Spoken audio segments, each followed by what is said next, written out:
everyone. My name is Teresa Bohannon. I'm a Senior Policy Analyst here at the National Council of Juvenile and Family Court Judges. I've been working on our School Justice Partnership Project for the last 3 years.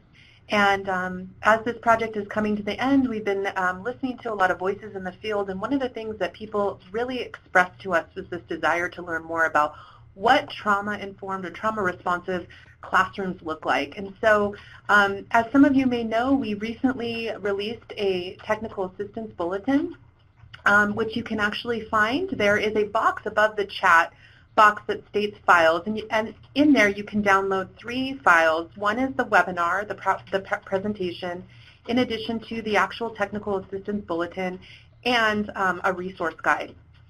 And with that, we have a lot of information to cover today, so I'm going to turn it over to our first presenter. With us today is Dr. Isaiah Pickens. Isaiah is the Assistant Director of Service Systems at the National Center for Child Traumatic Stress. He's been associated with this project from the start and has been a wonderful resource. Also with us today is Nicole Tschopp. Nicole is with Promoting Student Resilience Clinical Grant Manager with Baltimore City Public Schools. I had the great fortune of meeting Nicole at a conference in Washington, D.C., and I learned of the work that she was doing there in Baltimore, and I said, you need to come on board and become part of this project. So we are so fortunate to have both Isaiah and Nicole with us today to talk about this wonderful project. And with that, I'm going to hand it right over to Dr. Pickens.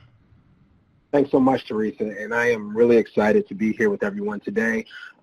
For those who are new to talking about trauma-informed classrooms, I welcome you.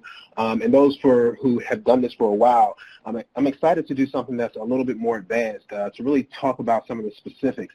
And so what I want to start with is I want you to imagine that you are in a classroom and you think, you're not sure, but you think you see a student who throws something at another student, and you blame that student, and you tell them, I saw you do this, and the student gets up in arms, is livid that you would have blamed them for anything, and the situation seems like it is going to escalate out of control.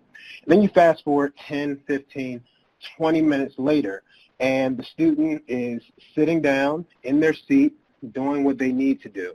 And I want us to talk today about what is happening in that intervening 15, 20 minutes, 30 minutes. For some of you, you might think, well, I put the fear of God in him, and he's not going to do that anymore. I want to talk about a trauma-informed way of being able to approach these situations. And so today, our presentation is really focusing on being able to define what traumatic stress reactions and reminders look like, but to be able to go beyond that and think about how do we address some of these behaviors in the classroom using some specific techniques. And then I want us to talk about what are some strategies that we can use to minimize the impact of trauma, not only on young people, but in the school as a whole, so that the teachers and the school personnel who have interaction with these types of students feel less overwhelmed by these types of interactions.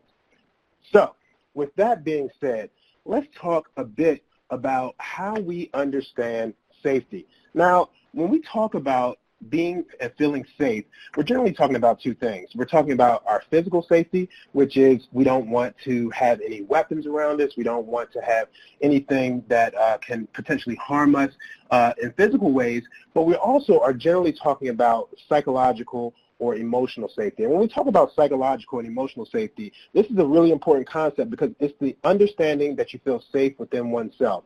And where this begins from really is with our first relationships. And our first relationships are with our caregivers, right? Our parents, people who take care of us. And when we are infants, some of the things that our parents do, our caregivers do to make us feel safe are things like feeding us on time, being able to put shelter over our head, making sure that if we start crying, they might rock us to help us feel less overwhelmed. And the reason why this is so important to understand is because those first interactions help us understand how we connect with other people in the world. And that connection, not only for our parents, will expand beyond that as we get older to other authority figures in our life, like teachers, like principals, like other people. And when this is done in a healthy and safe space, as an infant, as a child, what children develop is what we call a secure attachment. And this simply means that there's a safe place to go back to when you start feeling overwhelmed. And again, the reason why this is so important is when we talk about trauma-informed classrooms, we're not asking you to become the kid's parents, but what we are saying is that we're aiming to create a psychologically safe space. And this is a place where there's a safe space to go back to when someone feels overwhelmed so that in their mind, they feel safe. And so as we talk about the impact of trauma, this is going to come up time and time again. Now, the other thing to keep in mind here is that when there's real threat around us, we get overwhelmed. Think about some things that happen in your body when you feel afraid or when you feel very stressed out. You probably feel yourself start to sweat. You probably feel maybe you get a headache. And you see over here this image, this diagram of a body when it's feeling overwhelmed. And what you're seeing is the activation of the sympathetic nervous system. And this is something that automatically responds so that we can keep ourselves safe. And it's usually referring to that fight, flight, or freeze response. And one of the things that's really important to keep in mind as we talk about kind of our body's automatic reaction to threat is that this is very much tied to how we're seeing safety and how we're feeling safe in ourselves and around us. And when someone, even if it's not an actual threat, when someone feels unsafe inside their mind, this part of the body can potentially activate to put them in a place to want to protect themselves and really put into action this fight, flight, or freeze response. And we're going to talk about how some of these things might show up in the classroom. But here's the key here for everything that we're talking about is that much of the process of helping someone feel safe happens in the context of relationships. And when we talk about relationships, one of the things that I think is so important to keep in mind in the classroom is that whatever you choose to do with a student, whether you tell them to do an assignment or if you tell them to go to the principal's office, so much of how they respond to you isn't just based on what you're saying, but it's how you're saying and the history of that relationship, how they see your intentions. And part of building a trauma-informed classroom is being able to create an environment where the intention is believed, the students feel your intention is to try to keep them safe. And then secondarily, of course, the discipline and all these other pieces are important. Now, I'll talk about those because trauma is not an excuse for behavior, it's an explanation for it. And so we're going to talk about how all that comes together. The last thing I'll say about this importance of safety and connection in the classroom is being able to create a more attuned classroom is another important piece of a trauma-informed classroom. Attunement simply refers to the reactiveness someone has to another's emotional need.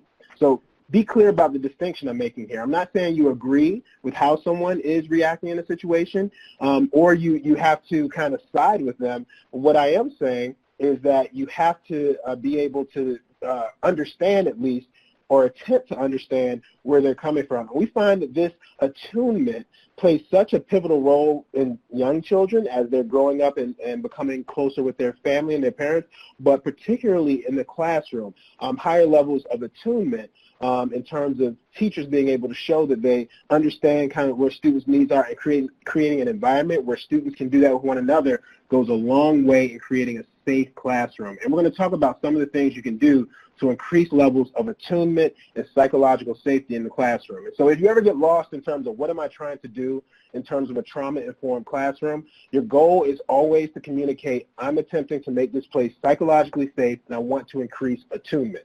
Now, how does trauma get in the way of this? Well, just a quick definition of trauma. I'm assuming there's a lot of people on here who've heard about trauma, know about trauma.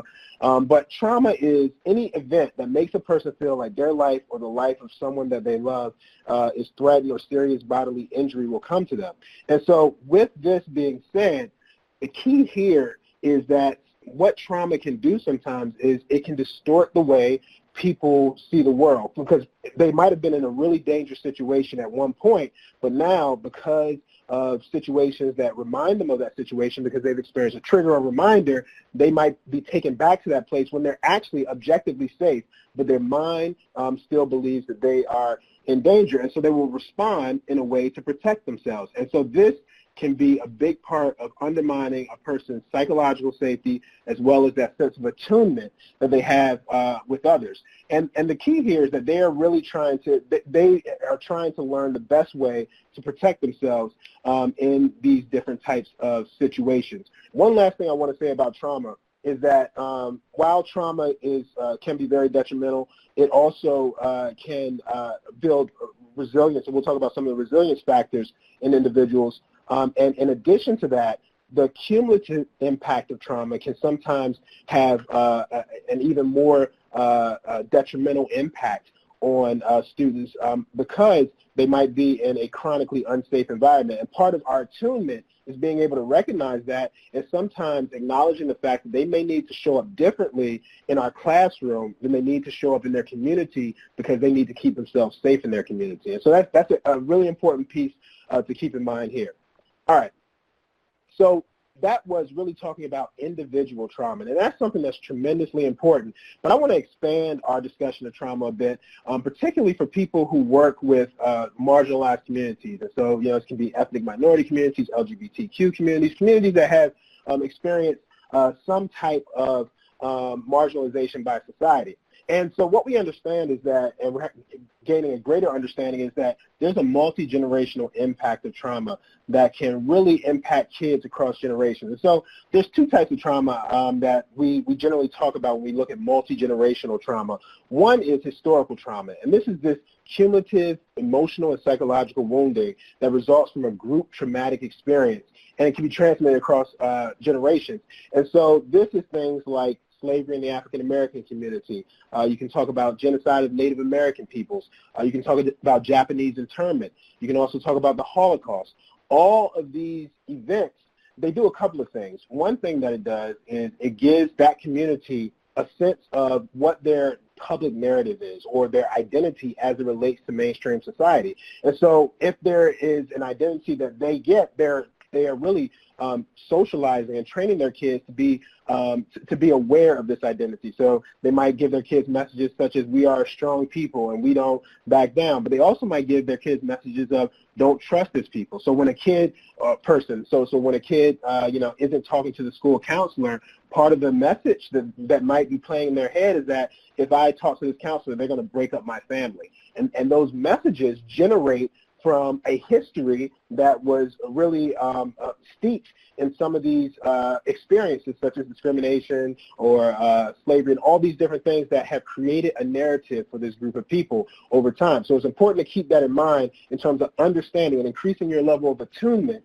with your students. Now, in addition to that, we also think about intergenerational trauma, and this is when a parent has experienced a traumatic event, and now it's impacting the way that they see the world and how they parent. You may have had a student before who hit another student who hit them, and you rebuttal. You're like, why would you just go ahead and hit another student back?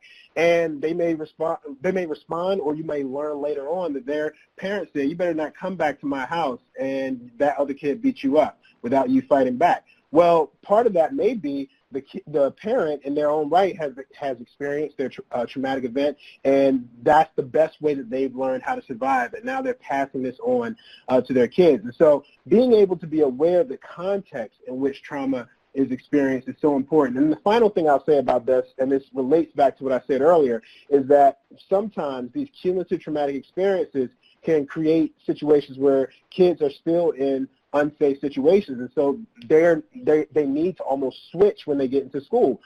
They might need to act a certain way in terms of being quiet and not causing disruption in class, but then as they walk home, they need to really put on a hardened face. They need to do things to make sure they keep themselves safe because of community violence.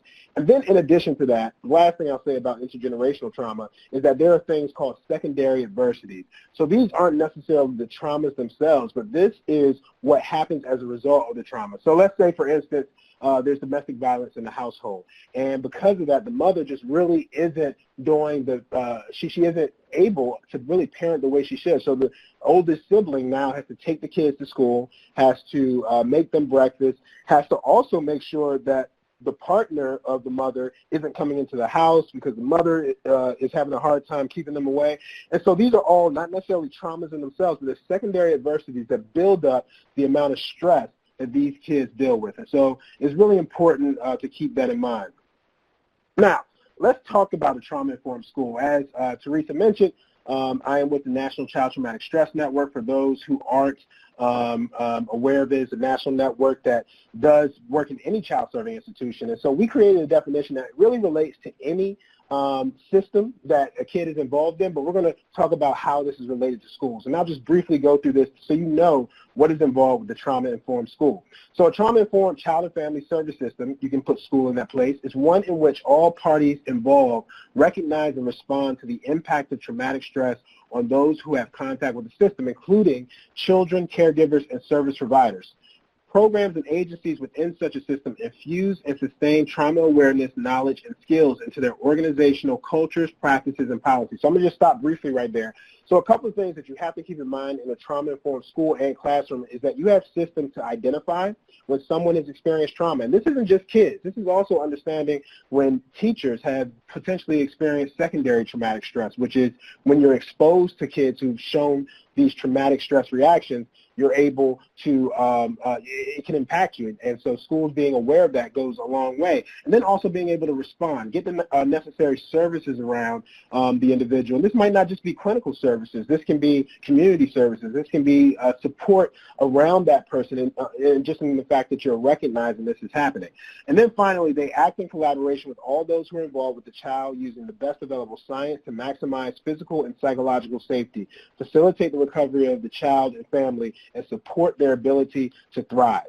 And so this, again, speaks to the fact that a trauma-informed school is not a deficit-based approach. It's not saying what's wrong with these kids, but it's saying what's happened to these kids so that we can build on the skills they already have and make them the best potential version of themselves. So it's really a strengths-based approach. So let's take a closer look at how this might show up in the classroom. What you see here are really the symptoms of post-traumatic stress disorder, and I will refer to them as traumatic stress reactions. And here's why I'm referring to them as such, and I hope for you that you think about it in the same way. Symptoms, again, is a very deficit-focused way of approaching this. And when we talk about reactions, one of the reasons why these are symptoms is because the reactions are disproportionate to the situation, or they're maladapted to that situation. So, for instance, when a kid actually experiences a trauma, some of these reactions might actually be the best thing for them to do in order to keep themselves safe.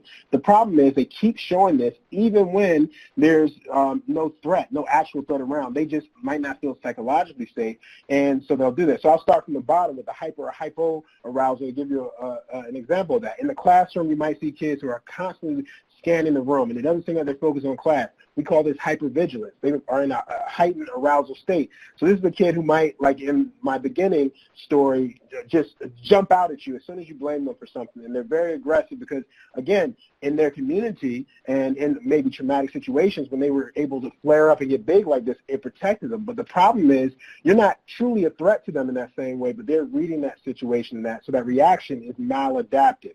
And so being mindful of that, you can really approach it better. And one very key principle I'm going to throw in here while we're talking about this is being able to understand that how you see the situation is fine, but sometimes it's important to reframe the way that you're approaching. And this reframe is so important. And so a reframe is simply expanding how you think about a kid's behavior, right? So let's use that example I gave you at the beginning. The kid jumps out and he's upset and he's angry because you blamed him for something. Well, you might think it's a very disrespectful way for a kid to approach the situation. That's fine.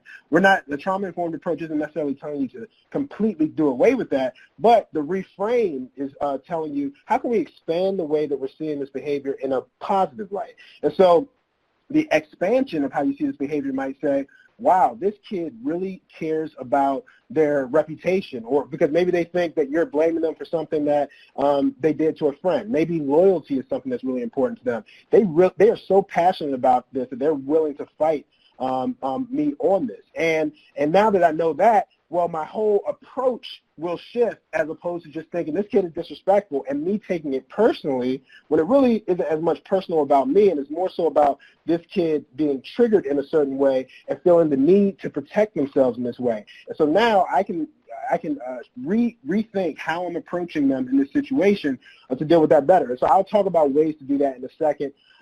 But just really quickly to go through some of these reactions right here that we might see in classrooms and how they show up. Intrusive thoughts. Kids might continuously replay a car accident that they had or a natural disaster that they were a part of.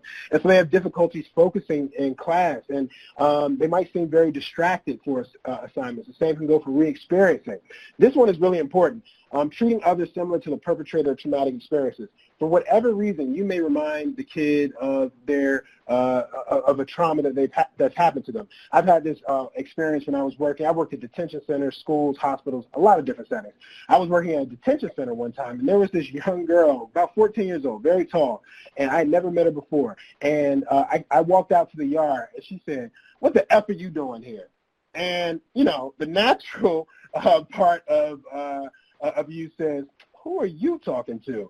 But I'm a trauma-informed person, and I knew not to take it personally because she never met me. There was nothing about me personally that I think she was coming against me, but I knew I reminded her of something. And so one of the key things that I'm going to talk about in 1 second is being able to first speak to, I'm trying to keep you safe, and then talk about discipline. And so I'll come back to that story when I talk about some of the specific methods in doing this.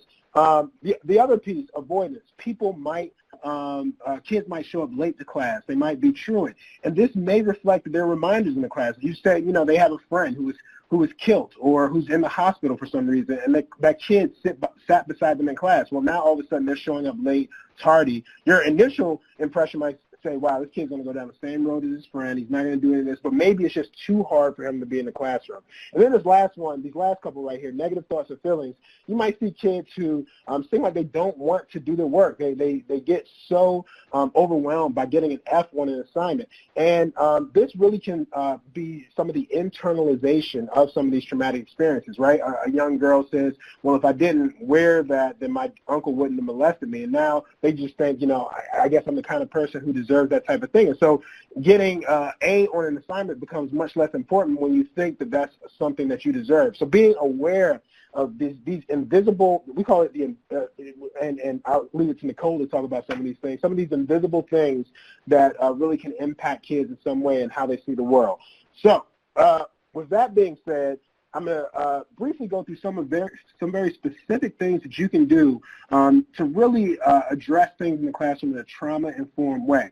Now, I told you earlier about how the body can automatically react to trauma and to stress. And part of the reason for that is because our brains process information very quickly, and then they make a decision on how our nervous system will respond. Now, this is a very oversimplistic way of explaining how the brain responds to threat, but I think it's a good way for educators to be able to get an understanding of what's happening when a kid gets triggered and they start to go towards these traumatic stress reactions.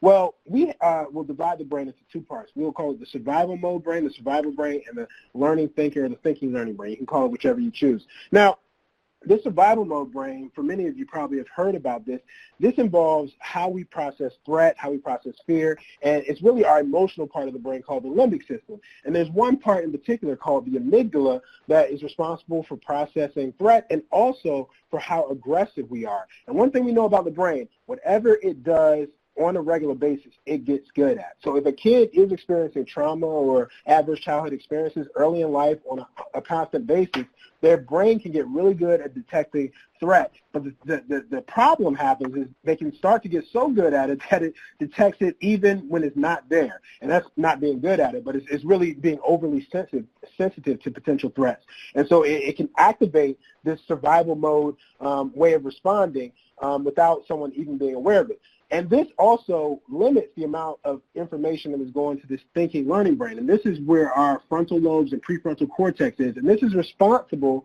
for how we process information, and what we decide to pay attention to is responsible for our impulse control, inhibition, all these functions that we expect kids, really our self-control, all these things we expect kids to do to be able to regulate themselves. When the survival mode brain is overactivated because it's triggered, and the person who's connecting with that individual isn't aware of how to calm that trigger down, well, then it really can escalate the situation out of control. And so a couple of things to think about when this happens. One, making information and directions more digestible. For kids who experience trauma, it can impact their development in a number of ways, and it can make it difficult for them to process information. And so sometimes you're giving them 1, 2, 3, or not 1, but 2, 3, 4 directions at a time, and then they don't complete it, and you feel like they're just being oppositional, but in fact, they weren't able to process all that information, and it's triggered them by not being able to process that information. I'll give you an example. You give a kid an assignment with 10 questions on it, and the kid immediately looks at it, so that's stupid. I don't want to do this. And they throw the paper. Well, that might be too much information. They're overwhelmed by it. It's not that they really don't want to do it. They're just overwhelmed by it. And so something that we talk about doing in a lot of classrooms is chunking information. So you put a box around the first 2 questions, and you say, look, just start here, and then we'll move forward. And what you've done is you made this information more digestible so that it doesn't overwhelm the kid. And again, what you're doing is you're speaking to that survival mode brain, calming that down enough so that they can start engaging that thinking, learning brain. The next one, narrate next steps to ease transitions. Transitions can be a huge trigger for kids because a part of what happens with trauma is that it makes the world unpredictable. And when things are unpredictable, you'll do whatever it takes to keep yourself safe, to keep yourself protected. And so part of the way that you can really address this in a trauma-informed way is putting agendas up around the room, announcing when transitions are going to happen a couple of minutes before they happen to warn kids, even if it's posted, being able to explain to them when changes have occurred and why. I know sometimes educators and people, they get really caught up, I need to have authority, kids don't need to know what's happening. Well, you're really undermining yourself in some ways because the little bit of time that you're using to explain to them why changes are occurring, you're really talking to that survival mode brain so that they know when things happen that it won't be completely out of their control, and they can predict how to respond to those situations. And so part of this also involves when you're disciplining a kid, being able to narrate next steps, because that will even make that easier. In my time in detention centers, I saw a number of kids who were restrained. And part of what made the situation that much more difficult is that people just went in without regard for what the kid thought or felt and just put them down. And sometimes that was necessary to keep everyone safe. But there were times where people were able to say, look, if you continue to do this, then I'm going to have to restrain you. What that is going to involve is I'm going to come and grab your arms, and I'm going to have my partner here support. And I know this might sound silly, kind of doing something like that, but if you do that enough, consistently enough in your classroom, and you gain credibility with your students that you're going to tell them what you're going to do, and that's how it's going to happen, it again helps them feel more psychologically safe, because even when things go out of control, they know that you have a sense of being able to make sure that everyone is safe and that you're going to follow the protocol that you're explaining in a very neutral voice. The next one, give simple choices. Another thing about trauma that can be very, very difficult is that you feel disempowered. Think about it. If you've experienced trauma your whole life and no one has helped you, well, it doesn't matter how I feel. It doesn't matter how I think. And so part of the way that you can really help when kids start to feel out of control and they're escalating is being able to give them simple choices to help increase the sense of agency. And here's what I mean by that. You're not giving them choices just to give them choices, but you're giving them 2 choices that you don't care which one they choose. So a kid is starting to escalate, and you say, look, we can either talk right here at your desk or we can talk outside the classroom. We're going to talk, but you can choose which one. Now, that's a simple choice you've given them to really increase their sense of agency. And again, what you're doing is you're talking to that survival brain. So now that's calm enough, and they can start they can start using this thinking, learning brain and saying, well, okay, I'll talk outside. And it's really diffused a potentially volatile situation. Next, make self-soothing options available. So just the way that the body is set off with the sympathetic nervous system, there's a counter nervous system that calms us down. We call this the parasympathetic nervous system. And this is responsible for when we do the deep breathing and mindfulness, when we slow our body down a bit. All of these pieces play a huge role in helping the person deactivate the survival mode brain and really activate this thinking, learning brain. And so to really be able to do this is being able to have these options available. So you might have a calming corner, a safety zone, different things like that in your classroom where there's maybe some incense and there is some Play-Doh. There's things that allow them to soothe their senses in some way and calm themselves down. Then validate their experience and avoid shaming. One of the things that sometimes teachers can do is, especially with adolescents, is they feel like, I'm going to put you in your place regardless of where we're at. And by doing that, sometimes you're shaming the child and you're lowering your level of attunement, saying that I understand why you might be this upset and adjusting yourself otherwise. The final thing is find pro-social outlets for frustrating feelings or responses to trauma. There are so many things that kids may do in response to trauma to meet some need. And if you can figure out what that need is they're trying to meet and give them a pro-social outlet, it can go a long way. I'll give a really quick story. I dealt with a kid who was dysregulated, out of control. And one of the things he did one time is he defecated on the desk in the school. And we realized this was a kid who grew up in the system, and part of what he wanted is really to get attention from the people who he cared about, and he just didn't know how to express it. And so, of course, we disciplined him. But the other thing that we did is this was a smart kid, and we said we're going to start a newsletter for the center that we worked at. And we told him, look, if you don't have an incident until this newsletter comes out, you can be one of our first authors for it. And this kid had incidents just about every day. He didn't have an incident for the next 3 weeks. And part of that was because we gave him a pro-social outlet for him to be recognized by the people he cares about. So figure out the function of behavior and then address it from that space. All right, so I've already talked about secondary traumatic stress. In interest of time, I'm going to go to the next slide to conclude and really talk about how, as an organization, you can really think about moving forward on some of these things. One of the first steps is creating an organizational assessment or taking an organizational assessment to be able to address some of these issues. There's a number of tools out there. Our center is developing one. There's also a tool called the Arctic that was developed to help organizations consider how they are putting trauma-informed practice in place in their organization. I encourage you to take a look at some of those. And then individual strategies, being able to monitor your own self-care. What I found going into schools, training teachers, training educators, this stuff sticks the most when teachers actually put it in practice for themselves, when they are doing mindfulness exercises for themselves, when they're setting boundaries for themselves, because part of what they understand is that when I am able to take care of myself, I can turnkey this, I can show this to my students much more easily. And so I encourage you to think about some of those ways of dealing with it. And so as you can see, I have a lot of information. Again, I tried to do it within my time. I'm a little over, but I just want to highlight in closing, check out some of the resources we have in the National Child Traumatic Stress Network. We just released a schools framework that is phenomenal. It gives you 10 core areas that you need to look at as a school to implement trauma-informed practices. I also, I wear another hat as iOpening Enterprises, where it provides a trauma-informed culturally responsive training. So it's really integrating this idea of how do we understand disproportionality, disparities, and culture in relation to trauma-informed work. I encourage you to check it out. And then there's a number of interventions, CBITS, TGCTA, and a number of other resources that will be available to you once you get this PowerPoint. And I thank you guys for your time. Thanks, Isaiah.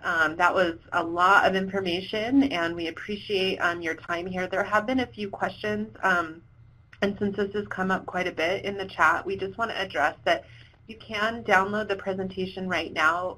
Right above the chat box, there's a box that says Files, and you can download the presentation along with the Technical Assistance Bulletin that was authored by Isaiah and Nicole, along with some additional resources. If you're having any trouble with that, I have put my email in the chat box, and you can email me, and I will send it to you during the presentation. And also, we want to remind everyone to ask questions during the chat box. We'll try to answer as many as we can during the presentation, but we will have plenty of time at the end for a really robust Q&A. So you don't have to save your questions. We'll try to monitor them, but if you don't get your question answered, feel free to follow up with us, and we'll try to connect you with one of the presenters. One of the things that was asked was, does Isaiah provide this sort of training? If where, when and where? And Isaiah does do training. I can't speak for him, but maybe Isaiah, you can talk about some of the training opportunities that the Stress Network has, And then there also was a question about how do you support young educators that are really new to the field? And Nicole, maybe when you start your presentation, you can answer that, because I think that's a really great question, and we actually get that all the time. So first of all, let me apologize for speaking so fast. I saw a couple of comments about that.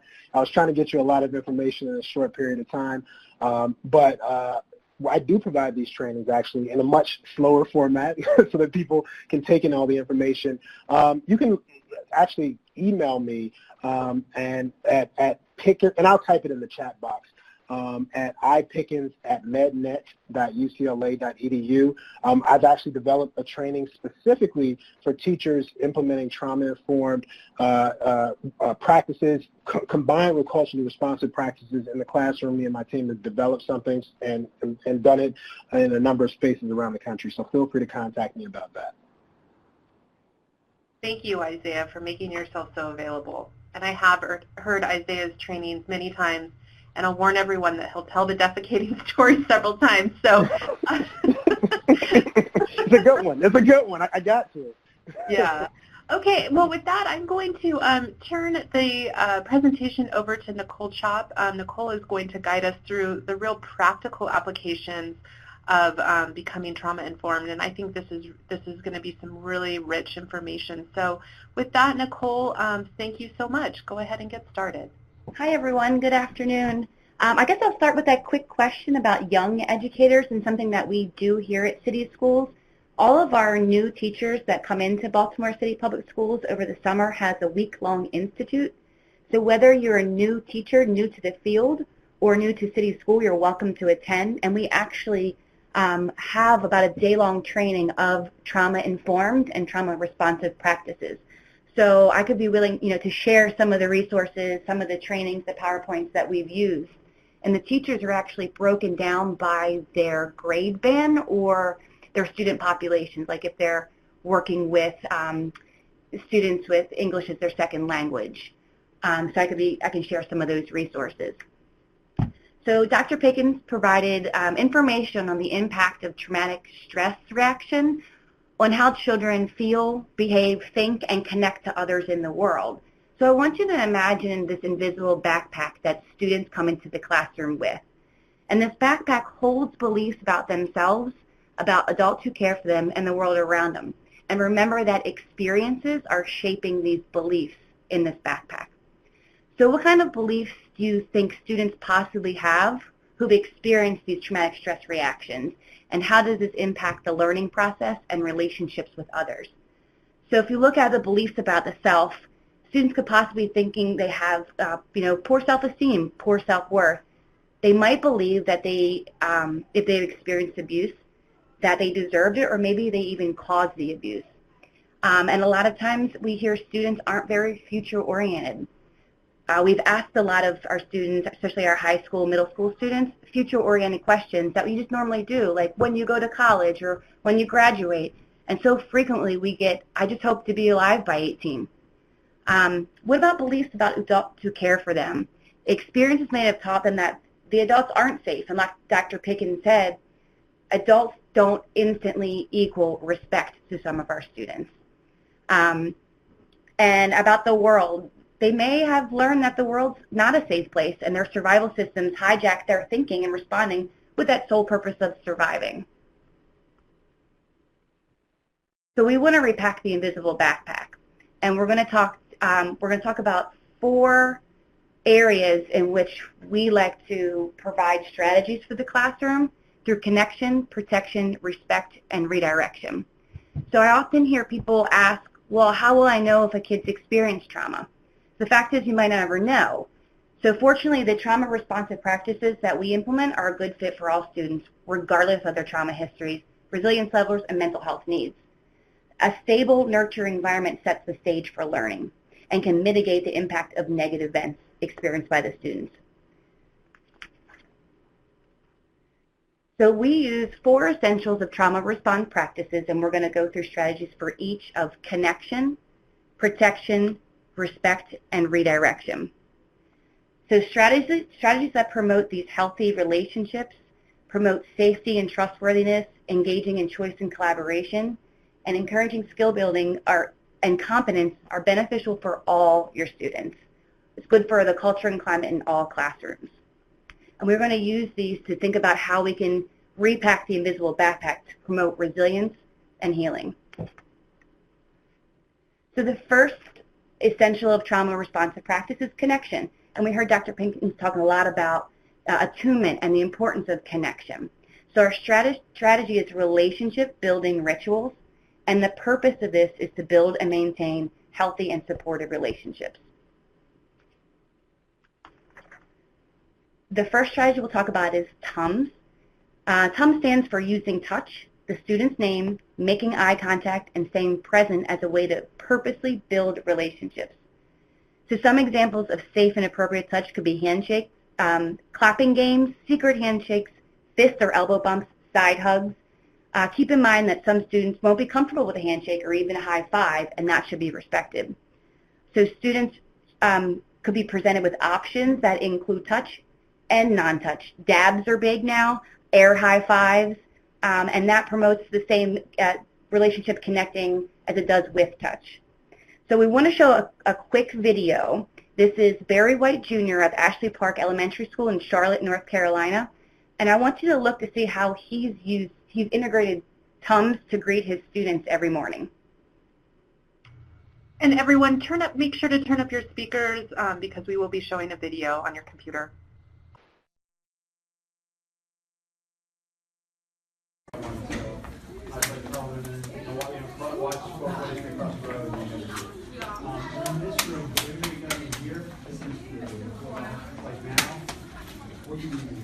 I would say if I put the lights down right here. Is this great to see? Thank you. Thank you very much.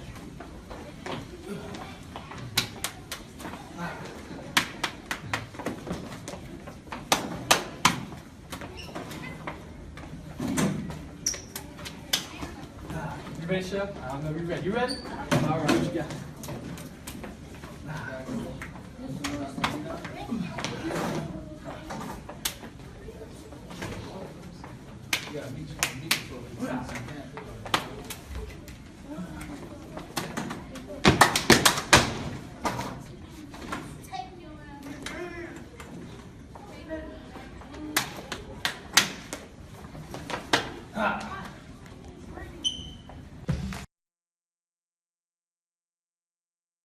So you can see how the teacher incorporated TUMS for every student.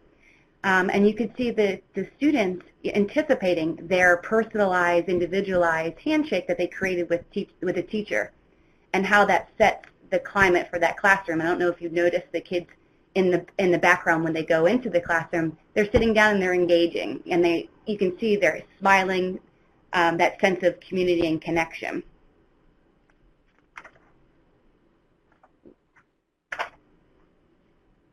So the next relationship building could be called either shout-outs or love notes. A lot of people shy away from the love notes, but shout-outs, they recognize positive student behavior or efforts. For example, I love the way you kept your cool while working through that difficult math problem. I really appreciate how you asked for help when you needed it.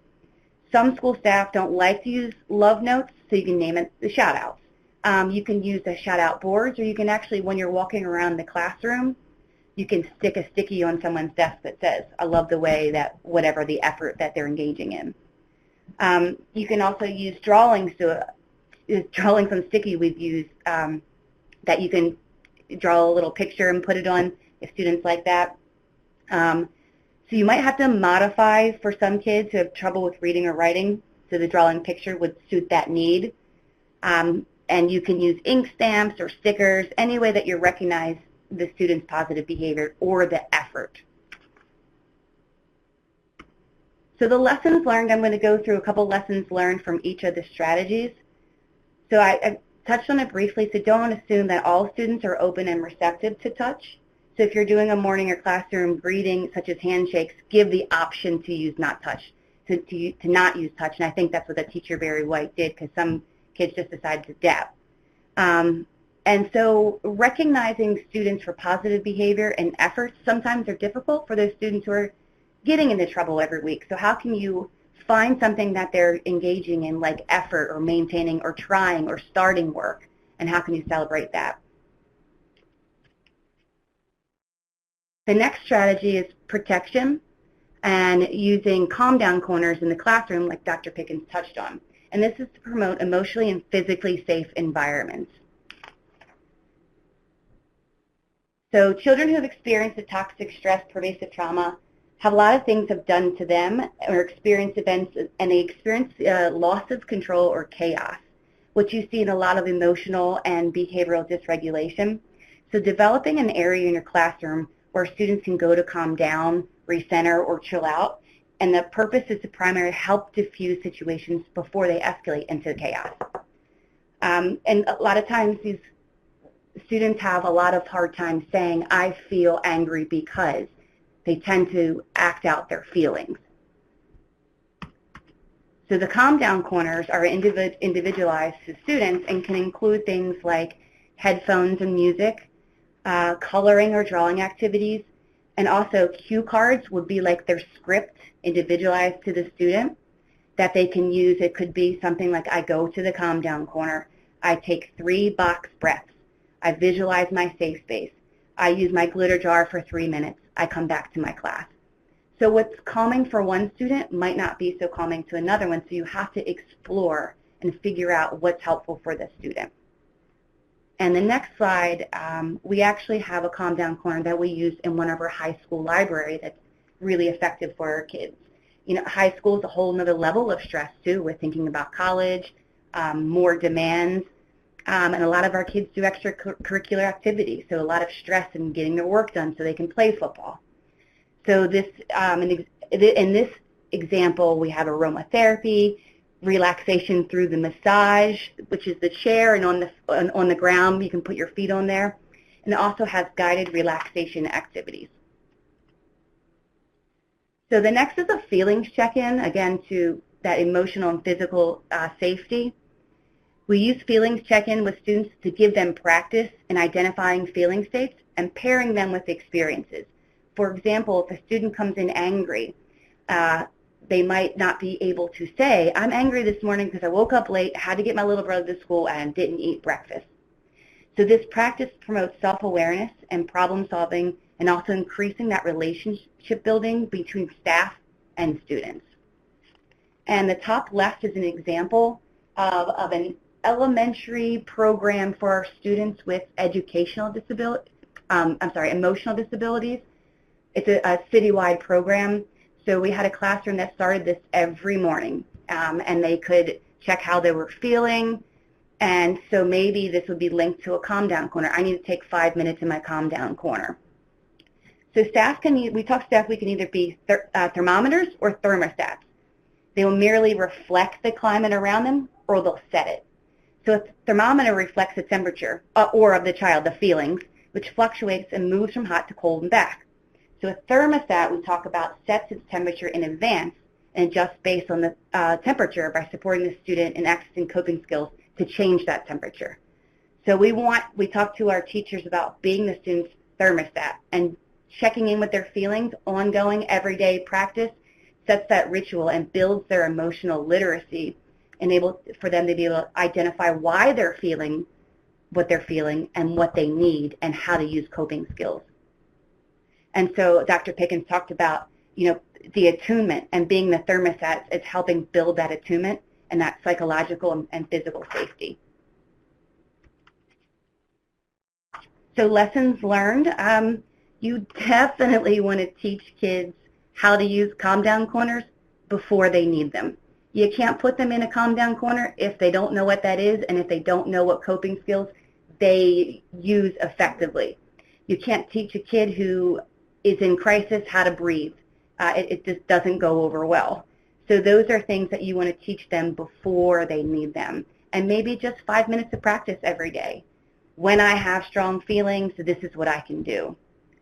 And so some of our classrooms that use the feelings check-ins are nonverbal kids, so we use pictures, or they were really young. We have an early therapeutic environment, so we use pictures for them to circle.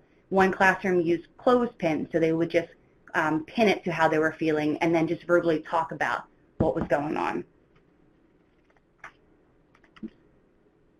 Okay, so the next strategy is respect and using brain or movement breaks. And the purpose is to engage students and caregivers in choice and collaboration. Providing students with opportunities for purposeful physical movement is a key element of meeting students' needs, especially when they've experienced trauma. It's great to use in the classroom, but like anything, you need to know how to use it and when to use it. So some movement breaks are more energizing, and some are more relaxing. So if you're about to take a test, you might want to do something that is supporting, calm, focus, concentrating, rather than something that's going to get their blood flowing, standing up and moving. So just be mindful of what you want in that moment. Do I want them calm, or do I want to increase some of the energy? So Go Noodle is a free resource to use for movement breaks that teachers can structure student choice and collaboration by selecting as a group or even earning individual selection. The ones on the right, the body awareness and the managed stress, are actually a channel on Go Noodle. So you can pick, do I want to do a mindfulness activity, a relaxing or calming? Or they also have dances where they can do together, group dances. Teachers love Go Noodle too. So exercise and movement is good for everyone, especially good for students with chronic traumatic stress reactions to help shake out some of the cortisol and the stress levels.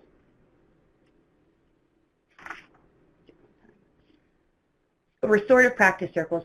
Baltimore City is moving towards a restorative practice district, and so we're starting off with some schools, and the purpose, again, is choice and collaboration and not only developing relationships, but problem solving. So if you're not familiar with restorative practice, briefly, it's a process that proactively builds healthy relationships and a sense of community to prevent and address conflict and wrongdoing.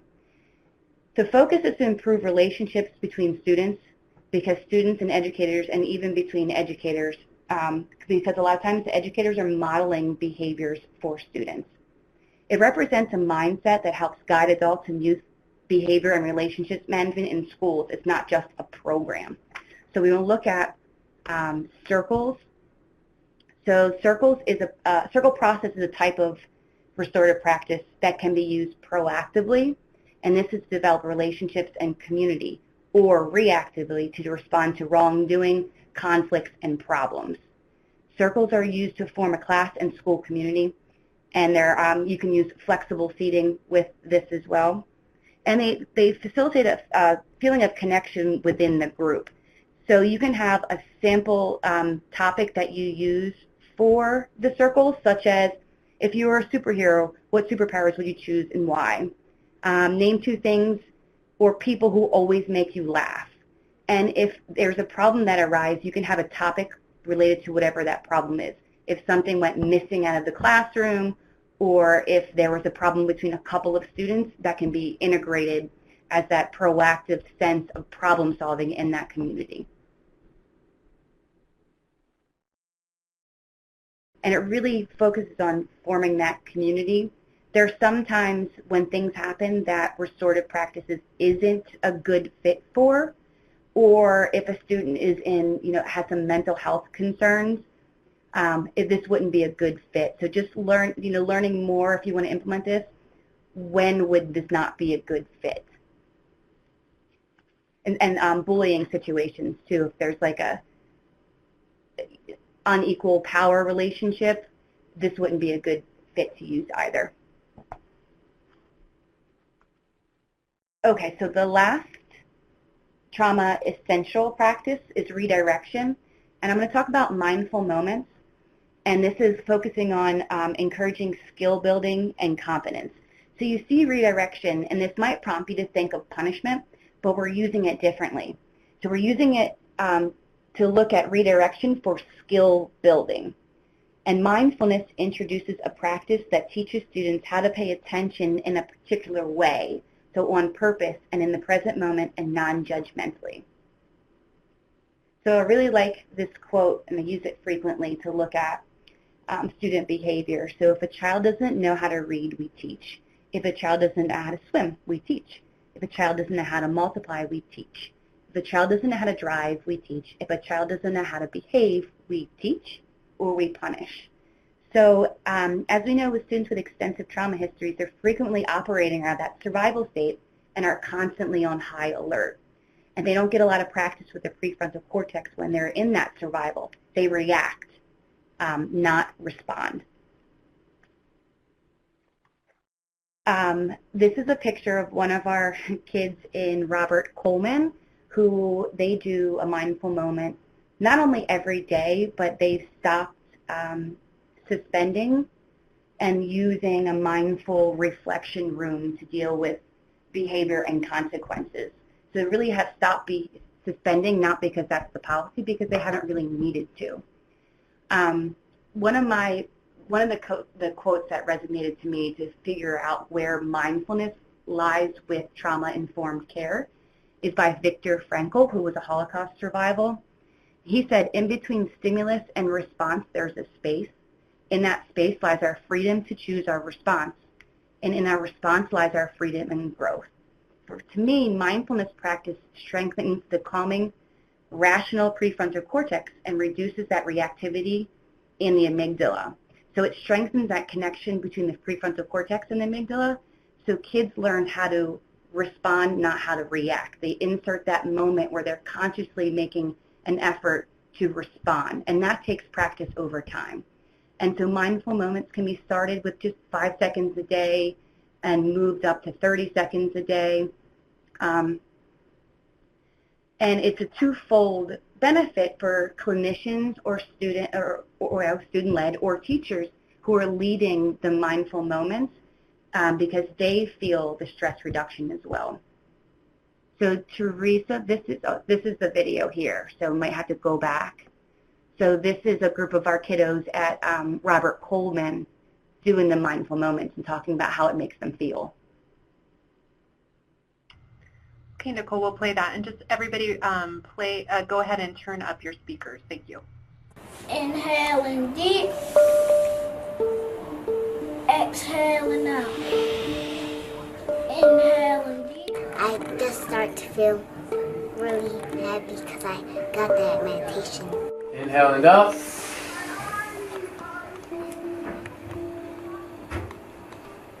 Exhaling down.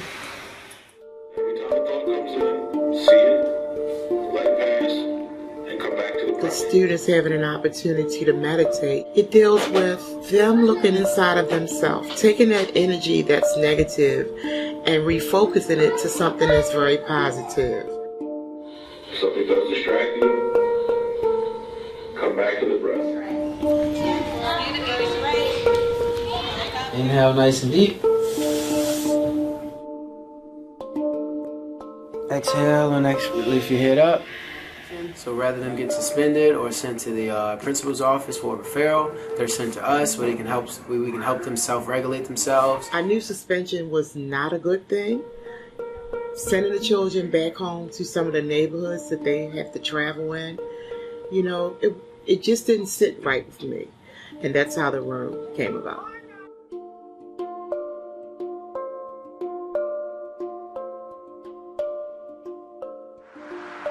So youth here in Baltimore face a whole lot of obstacles, whether their parents are getting locked up, whether their parents are abusing drugs, or they're not there.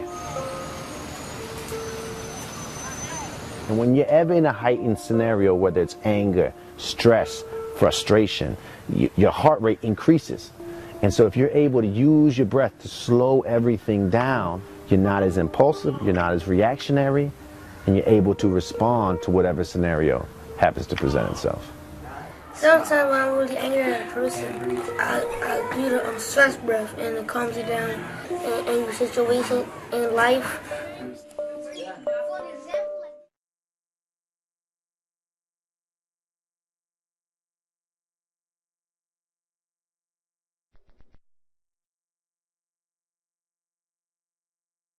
Okay, so Andy said it best. Andy's one of the teachers at Holistic Life based out of here in Baltimore. So So they're teaching the kids that they have a powerful tool that they can respond to difficult scenarios or emotions with, and that tool is their breath, and that breath can go with them anywhere they go. So using the breath helps override that fight, flight, or freeze, and they can learn how to access this in different ways to breathe. You heard one kid talk about the stress breath, whatever really resonates to them.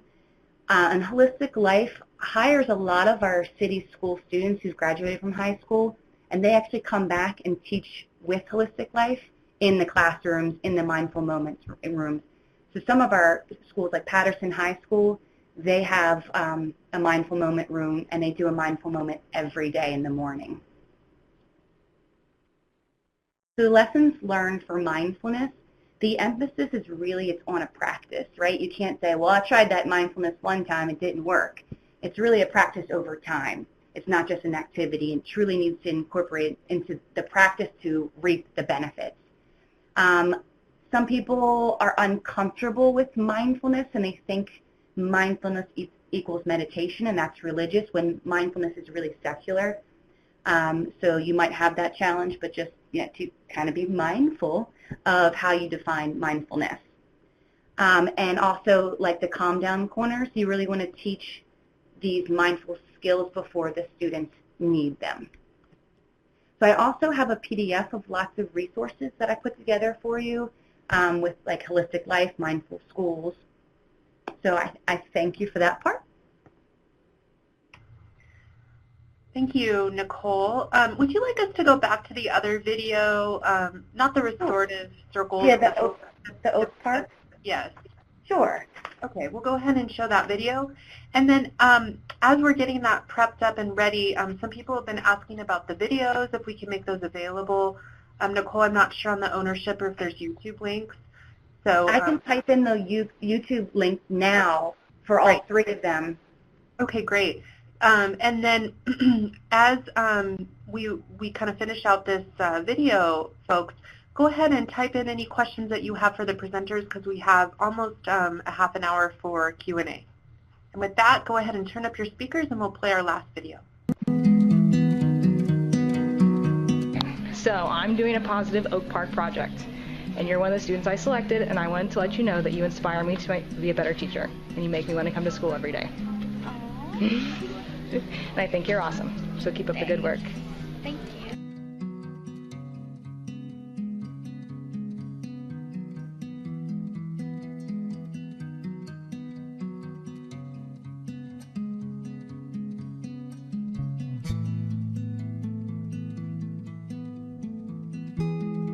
I was inspired by to come to work every day for.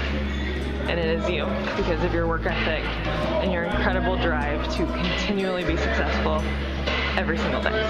Your attitude and your work ethic, and you inspire me to come to work every day as a teacher, and you need to keep up what you're doing because you're awesome. Are you serious? Yep.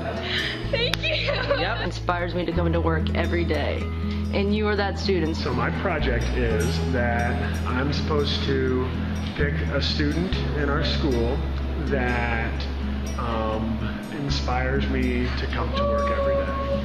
And, oh, this is gonna make me cry. So that student is you. I just wanted to tell you that I appreciate you, and you're a reason that I come to work every day, because And I really appreciate all the cool stuff that you do in English. You write awesome stories. You, Ola, are one of those people. I have been challenged to find a student who makes me want to come to school every day. And that's you. You, Sierra, are that student. You are one of the reasons that I get out of bed and come here every day. So you have a smile on your face. You seem excited to be there, and you're always just a pleasant person to be around. I enjoy having you. I know where nothing was. So I just want to tell Chad I appreciate him and his positive attitude. I just wanted to tell you, Jamie, that I appreciate you. And I think that you are, seriously, I really think you're an awesome student. Thank you. And I love the way that you are so kind to me. Okay, the video is 6 minutes long. I put the links in so you can watch the whole thing. But yeah, someone typed in, look at their responses. At first, they're a little reluctant. They're like, what is it? What do you want? What did I do? But then when they say, you inspire me to come to work every day, you see the happiness that comes over their face. And, you know, that's just words. It's something free to do, to share with kids, and you saw the immediate impact on that relationship. Great. Thank you, Nicole. This was really a great presentation based on some of the comments here. Really, really positive feedback. So I want to say thank you so much to Isaiah and Nicole for really putting together a very phenomenal presentation that I think people are going to walk away with some really helpful resources. And with that, I am going to moderate some questions that have been asked throughout the presentation, and we'll go back. So one of the first questions that came up from Richard was, I hope they mentioned the PACS Good Behavior game actually exercises those prefrontal cortex decision-making circuits. Isaiah, Nicole, do you have any comment about that? Are you familiar with the PACS Good Behavior game? Yes, it's actually out of Hopkins, I believe, right? Johns Hopkins? Sure.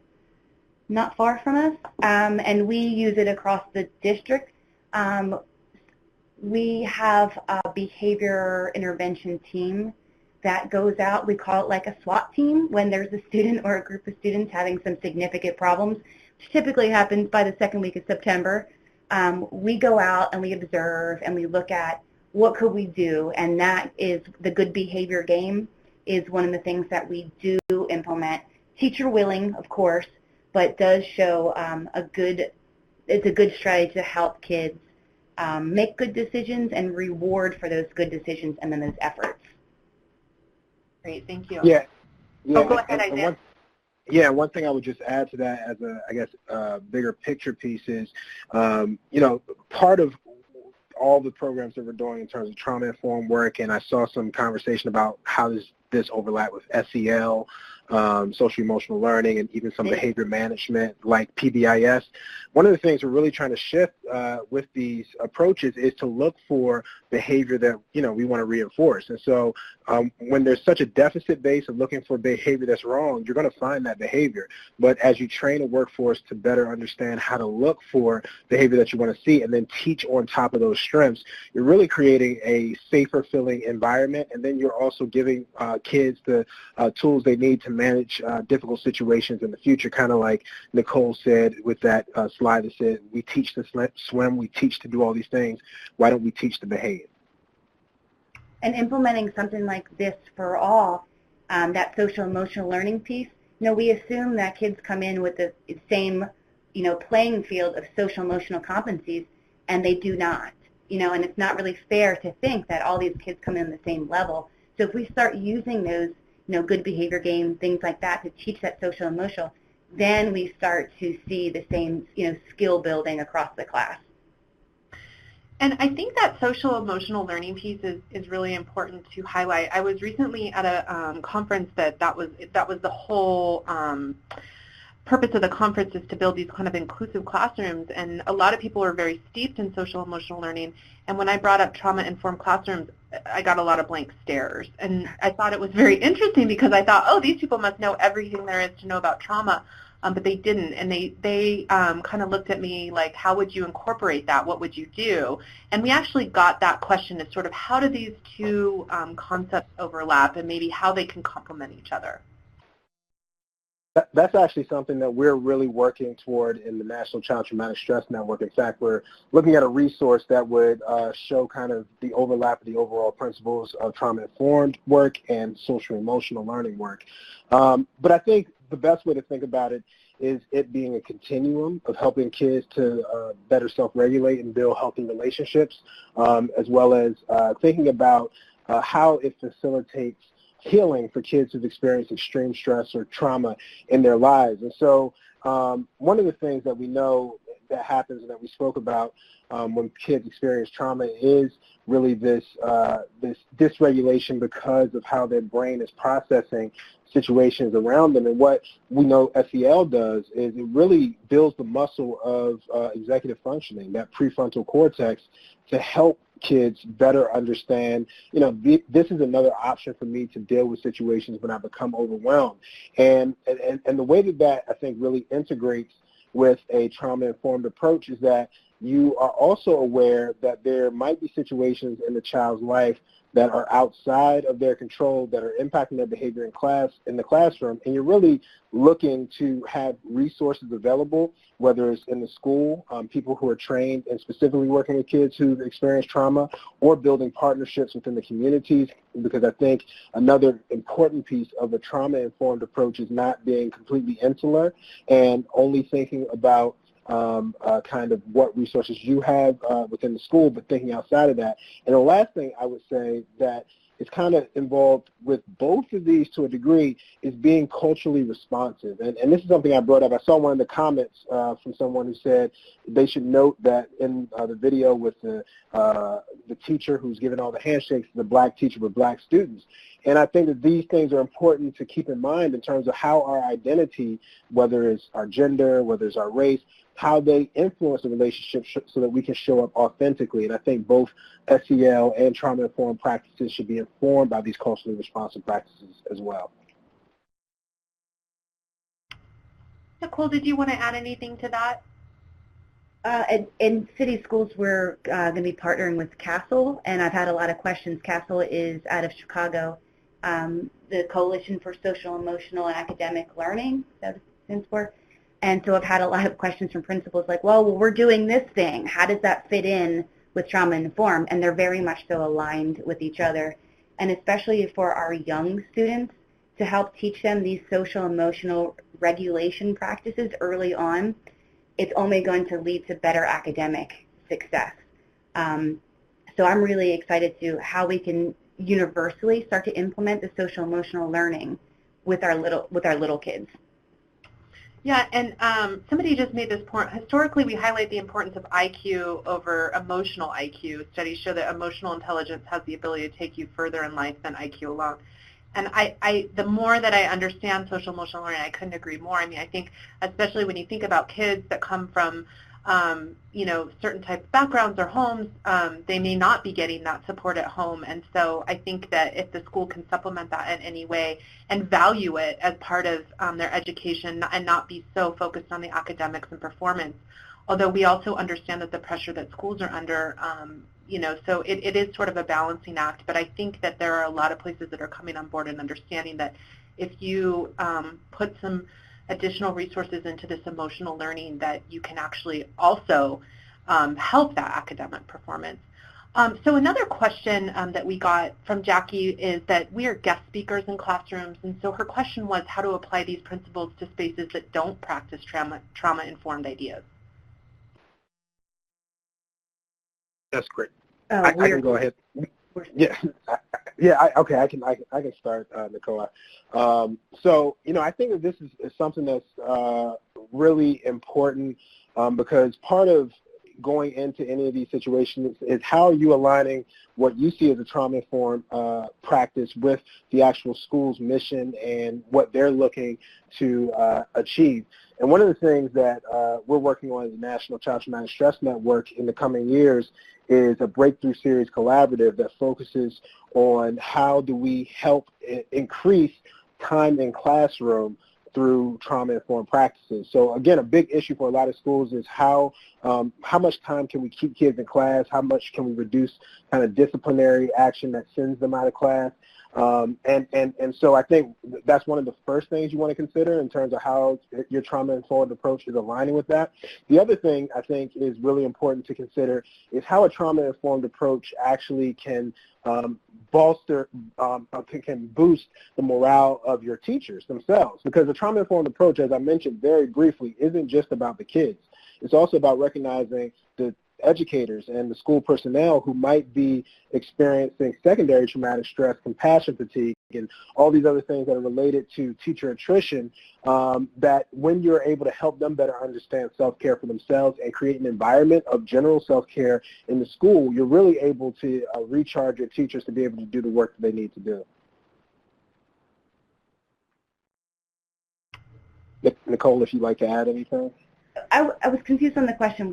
We were guest speakers in the classroom, and I was confused. So not people that are regularly in the classroom. So folks that maybe come in. I'm not sure if they're maybe like communities and schools folks or or just people who might come in who aren't regularly the main classroom teacher. Okay. And just so I can clarify my response, I guess I misunderstood the question too, because I thought that you meant that the school is not trauma-informed, and many times when people come in, like myself, we're coming from outside the school, and there might not be that level of engagement, so how do you get buy-in from the school as a whole? So that's the perspective I was answering that question from. But go ahead, Nicole, and I can add. I would say, you know, when you have your principal administration support, that's fantastic. A lot of times what we do, once we get that, like, okay to be in the building, we work with clinicians and teachers who want to move the work forward. And when we do presentations, we either co-facilitate or we just are there to support them. So they then become the experts in the building, right? It's not these people who don't work in that specific school, but it's really to build up those skills to build little, you know, trauma teams at each school where they work. I mean, I think these are all great points, and I mean, I think somebody had mentioned in the chat box that, you know, really continuing to spread this sort of message, this gospel, if you will. And so I would encourage everybody to, you know, download our tab if you can, and pass it out to a school or administrator or district who hasn't thought about how to become trauma responsive. And at least it's a starting point, you know, and then of course Nicole and Isaiah have made their information available, so they're willing, and there's other resources that are out there. But I think that as we continue to build these connections, that more people become aware of what this concept means and kind of demystifying it for them. So the next question that we have is, how often are some of these strategies actually incorporated into the daily lesson plans? Leslie says, I have limited teaching experience, and I do remember the do now openers. How can those or other such classroom rituals be actively practiced, to be used to actively practice the trauma-informed modalities? I still go into classrooms weekly, and there seems like never enough time to handle both lessons needed and the lessons that we have learned to create more productive educational spaces. So for an example with the feelings check-in, when we started doing this, we would take a few minutes to begin the classroom, and it was led by the clinicians and the teacher. So they got a lot of great feedback, but then I said, well, what were the kids saying on these on the check-ins? And they, we don't know, we didn't read them, we just finally got it done. So we had to go back and look at, okay, so they're saying there was too many questions, so we scaled it back so that it could only take 5 minutes or less to do. And then once they were able to tailor it, then they started incorporating it every day, and they could do a quick look. They scanned to see what they were looking for. So if a student was identifying anger or needing to talk to someone, they could meet the needs of that student. Or maybe they could go into the calm down corner for 5 minutes. Another middle school, they removed one of the questions, which was, I need to talk to an adult, because every one of those middle school students decided they needed to talk to an adult. So they learned through practice how to adapt, but to really keep it a brief activity that they could do every day. Yeah, and I think that being able to figure out how this integrates into daily protocols, and doing it in a way that is, and I keep coming back to this, that's reflective of the community you're serving and not really this top-down approach. And so, you know, I know in classrooms they have these set of agreements, especially when you talk about high schools, that, you know, you work to create together, and you're writing it out in the kids, their vernacular, how they might speak about these things, and you're really giving them space on a regular basis to be able to bring this in. So, you know, sometimes I know teachers use these these index cards where it can, you can leave information about themselves anonymously, and it's also about the teacher being able to build in their preparation time, like Nicole said, time to review some of these things and then adjust the classroom accordingly based on this. And so I know that this stuff is really, really difficult. And at the same time, we know that when these things are put into place on a consistent basis, students are much better able to regulate and actually get the schoolwork done. And so, you know, I think that being able to create structure and protocols around this, and having a little bit of time to do this on a consistent basis, and then inviting students to bring in part of their world, whether it's in the classwork or in some of the other aspects of the class, into the classroom can go a long way in making this easier to integrate. Great, thank you. Gabriella asked, she says, I'm very intrigued by the mindfulness strategies. Do we have any reliable evidence of its effectiveness, either reducing problematic behaviors and or improving academic success? And then as a follow-up to that, Kathleen asked, do you have any experience with mindfulness with attention deficit disorder children? I can post some, maybe a meta-analysis of some mindfulness programs in the school setting, if that would be helpful, so you can actually go and see what each program, what the target was, what the scales they used.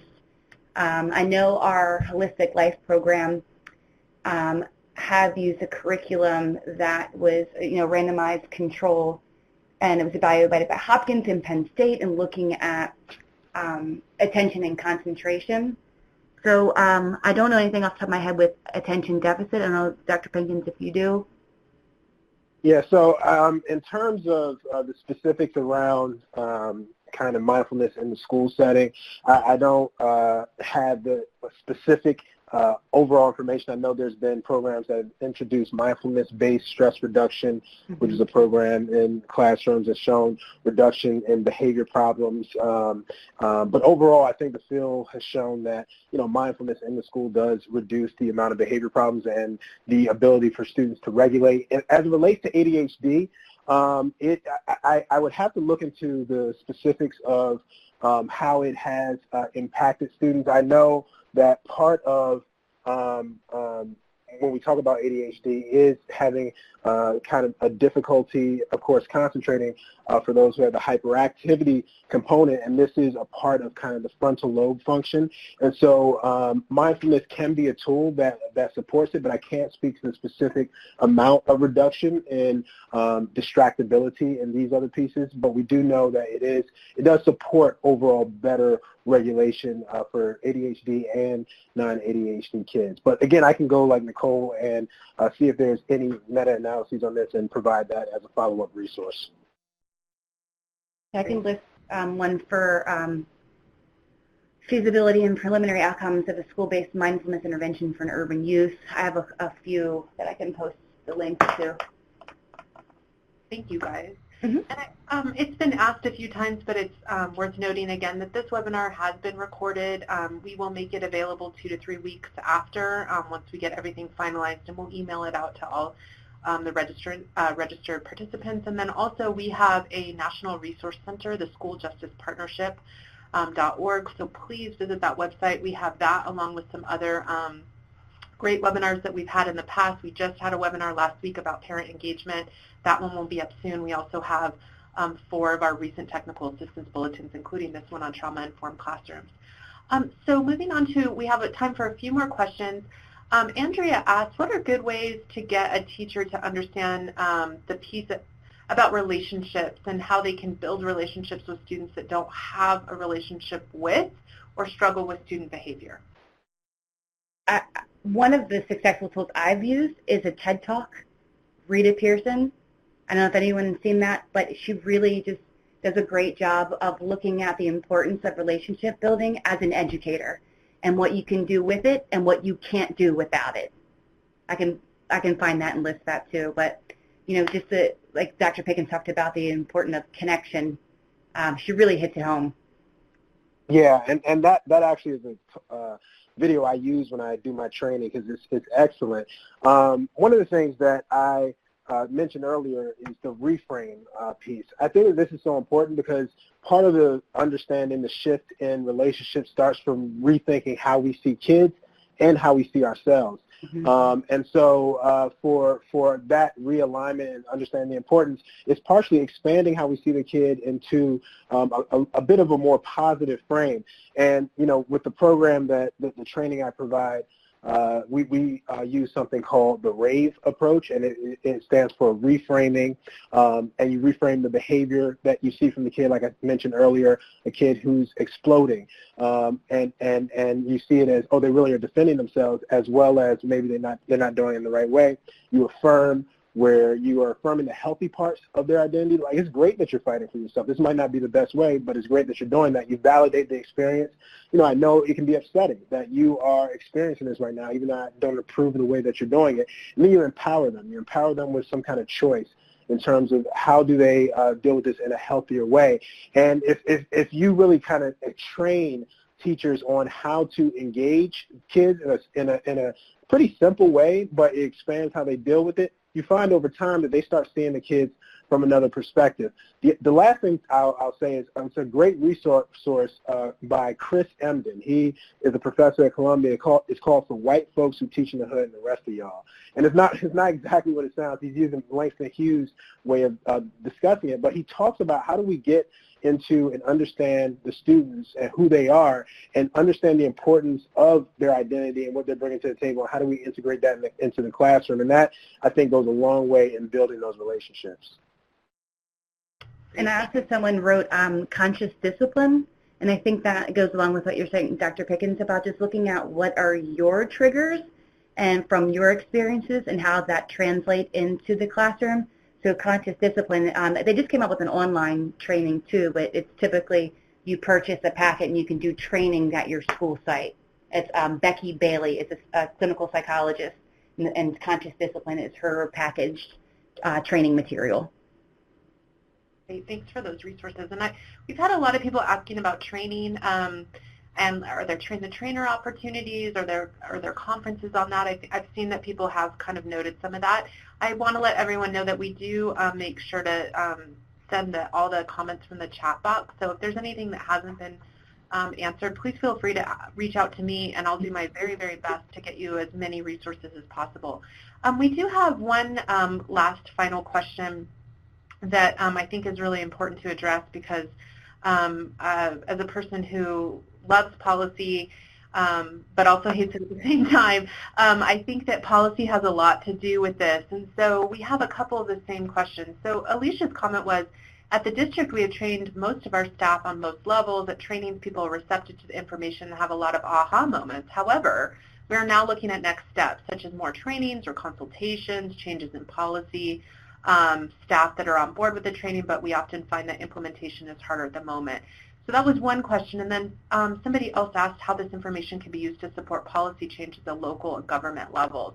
So if you guys can first speak to kind of the policy change, but then also implementation. Oof. That's a heavy last question.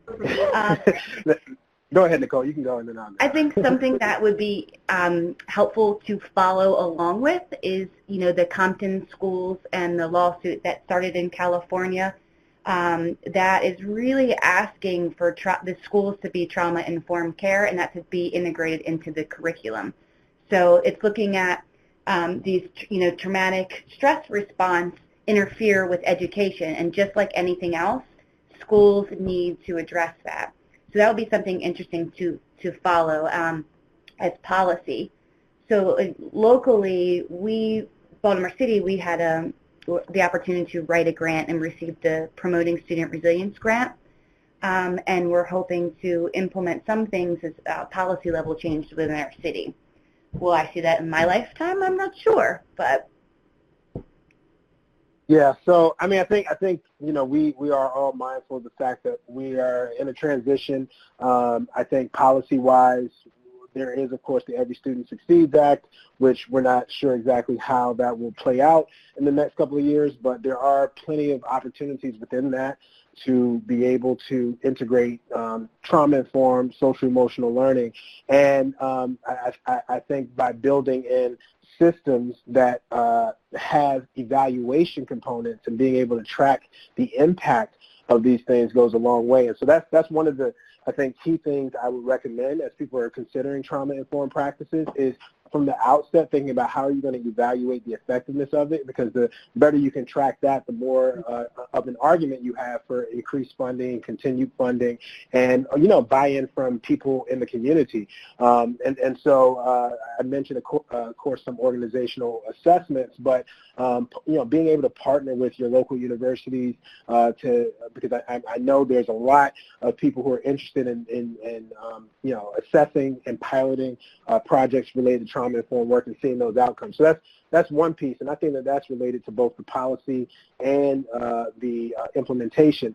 But in addition to the implementation piece, I do go back to looking at strategic planning and the overall mission of the school. I think sometimes when people are steeped in trauma-informed practice, they sometimes forget there's, all these other competing ideas around bullying, around, SEL, and that's not necessarily competing, but different priorities that people have. And so really being able to talk about how can we take some practical steps that integrate and align with some of these principles that we have, and then creating champions like Nicole talked about within the school who can help practice this in an ongoing way. And then I think the last thing is, how are you creating a feedback loop, a system of feedback? Because sometimes these things are implemented and without fully getting the feedback from teachers and people who are on the ground. And so administrators are saying, look, you need to do this, and they're saying my plate is full, or it would be better done this way. And so creating systems of feedback that really allow teachers to have an input and people on the ground to have an input on how this plays out and go a long way and really supporting the implementation. Great. Thank you so much for that answer. I mean, we do have a few more questions, but unfortunately we're already 5 minutes over our presentation time. I think that I speak on behalf of everybody who participated today. I just want to say thank you, Isaiah and Nicole, so much for such a wonderful presentation. I think that you guys really hit this one out of the park. Again, I just want to remind everyone we will be providing a recording of this along with transcripts, along with all the comments in the chat box. Please visit our resource center to find additional information on other aspects of school justice partnerships and other things that you can do to implement and make these changes. As somebody noted, we're moving from zero tolerance policies, and that's a positive thing, but there has been sort of a vacuum left of what do we put in place, and trauma-informed classrooms is one of those things. So again, I want to thank everyone for joining us today, and just yet again, thank you, Isaiah and Nicole, for participating and presenting this really wonderful, rich information. My pleasure. Thank you for having us. Thank you for having us. This is great. Okay, guys. Thank you. Take care. Take care. Bye. Bye-bye.